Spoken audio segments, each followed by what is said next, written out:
movement in the UK. Please welcome to the stage Amrit Wilson.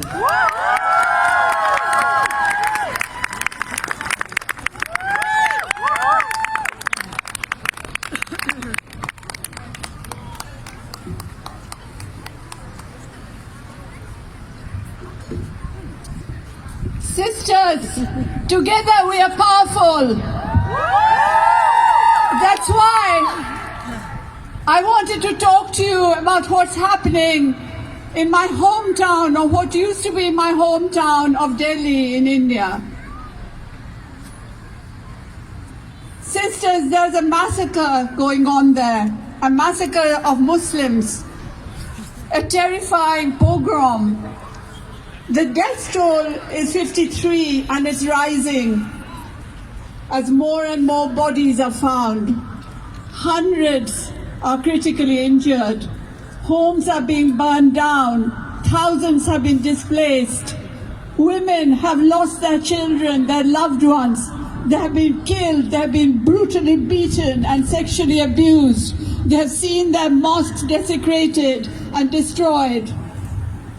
All this happened last week, at the end of February.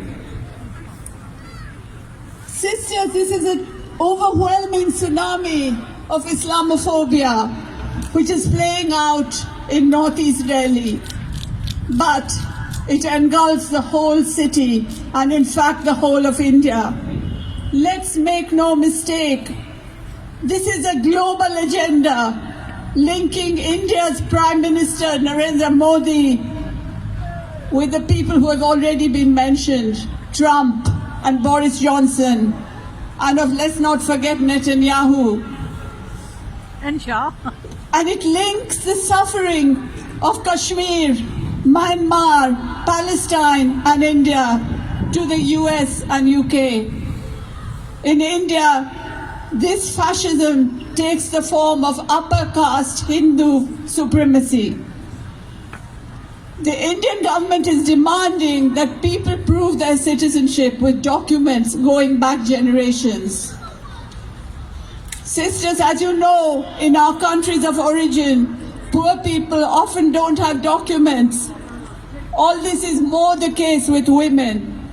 And if you're a Muslim and have no papers of this sort, you'll be locked up in a detention center, even if your family has always lived in that country.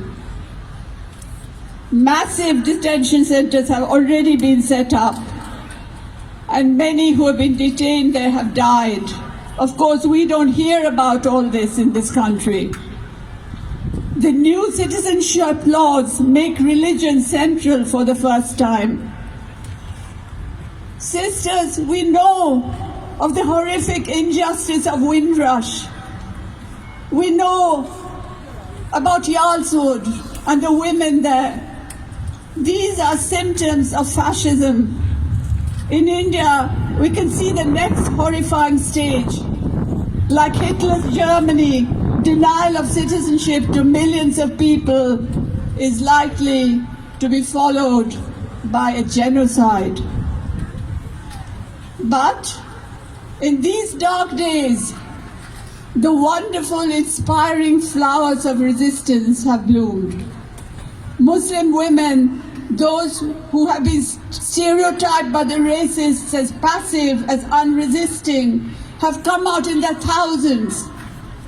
They have organized continuous sit-ins in resistance to these laws. They are housewives, grandmothers, students, lawyers, lovers. They've been occupying a place called Shaheen Bagh, which is what our banner is about.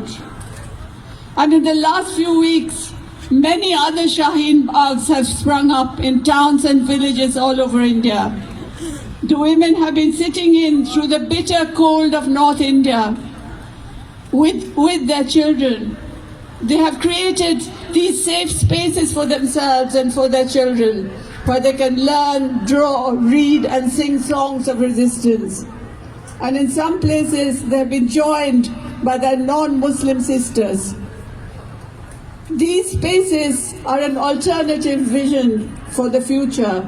in which all kinds of oppression can be challenged. So let us remember the women of Shaheen Bagh today from our hearts. Let us send them our love and solidarity. Let's make it echo all the way to India. Long live Shaheen Bagh!